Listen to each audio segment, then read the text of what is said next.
So Natasha is just wondering if you have more details in terms of how much detail you think is appropriate in terms of reporting synthesis methods. If it's already been reported in a published protocol, how much does it need to be reiterated? So Natasha, that's a fantastic question. Thank you very much indeed. We didn't really touch on protocols today because the evaluation that we've done is on the reports. But as you know, in Cochrane and in Campbell, you publish an a priori protocol.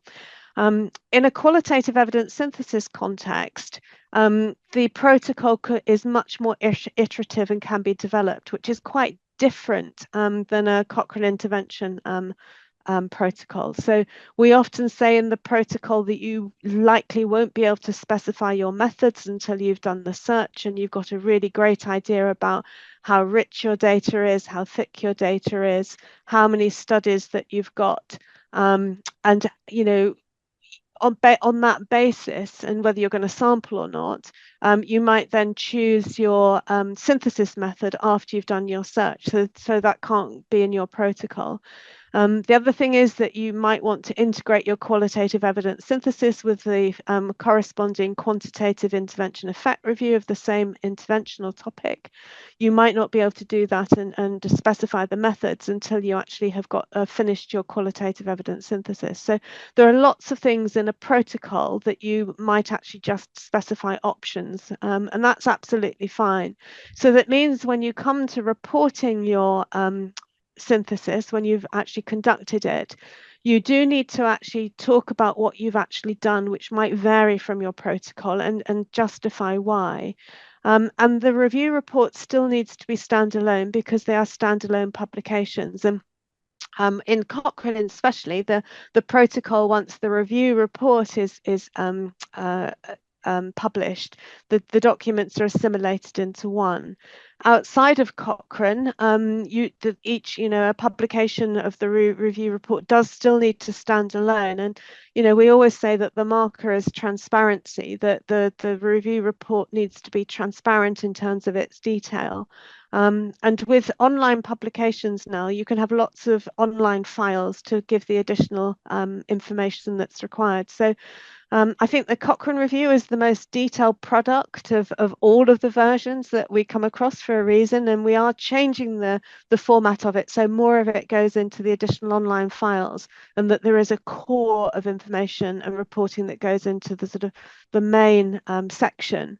But you do need to be able to reproduce the review from the information provided. So therefore, it does need to have all the details of what you've done. And it's when you see a well-reported review, it actually just jumps off the page at you. It's a delight to read. I think the test is when you can't really understand what the authors have done and you're not absolutely sure of the findings or what they mean. So, Natasha, does that help you?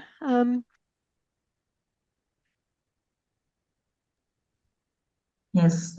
Yeah, good. Okay, see the thumbs up. Yes. And also, Natasha has another question about the name of the tool, assessing thickness of it's just called the data. data richness assessment tool and the data thickness assessment tool. We haven't come up for it with an acronym for it. The chapter is up there on the Cochrane Handbook website now, so you can go and have a look at it. The publication is in the Cochrane Journal. It's open access, so you can download it and have a look at it. Great.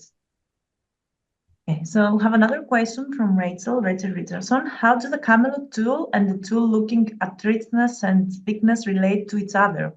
So it was also clear about how this differ. Yeah, Rachel, that's a really good question. So the Camelot tool is looking to assess methodological strengths and limitations in the primary qualitative studies that contribute to or are included in the qualitative evidence synthesis. So it's looking for slightly different things. So it's looking at all the domains of quality and how they fit together.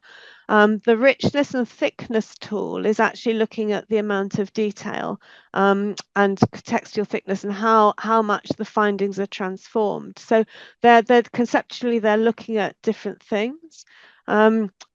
I think the one thing that is really helpful is differentiating between reporting quality and methodological quality of a primary qualitative study.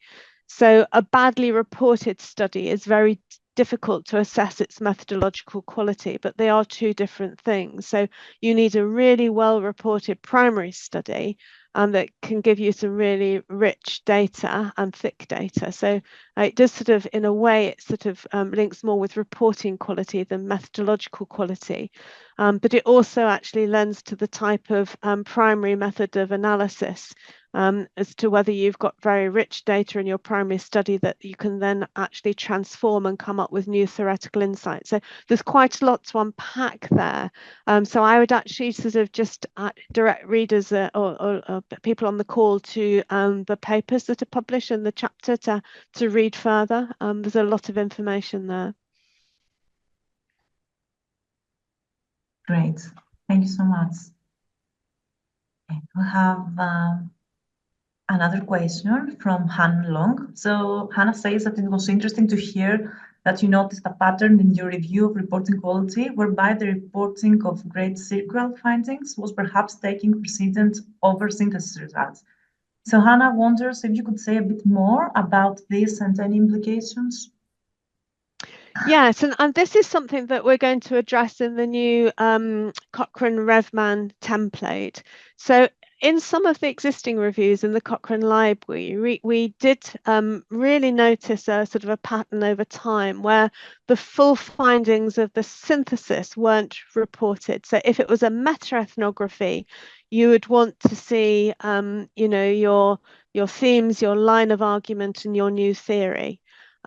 And then you'd want to see your summarized findings that have been applied to grade circle. We didn't often see that. What we did do was see finding 1, finding 2, finding 3, sometimes grouped under quite high level themes. So there was a sort of a stripped back, truncated version in the findings section. And we'd liked QES authors to really fully report their synthesis with all the rich data in it. And then perhaps go back and think about the sort of circle, because the quality, there is a summary of qualitative findings to which circle is applied, and that comes quite early on in the review. So we would like to sort of perhaps get more to the fundamental principles of reporting a qualitative evidence synthesis. And we have several reporting guidelines at the moment. So we talked about NTREC and we talked about emerge. And I think current qualitative evidence syntheses in the Cochrane Library have deviated furthest away from those two standard qualitative evidence synthesis reporting guidelines, and have sort of, you know, CERQUAL seems to have taken and given much greater prominence. So we want to address that. So I think that that's a really good question, Hannah.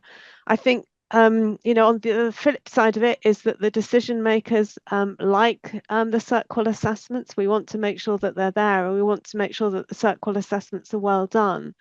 But we're also a bit concerned that the richness of the reporting of the review is sometimes missing in our QES reports in the library, and that you know, for those people who like to see the richness of the review, they're also missing out because there's important information in the richness of the full report, not just in the summarized findings. So we think it's important to get the right balance.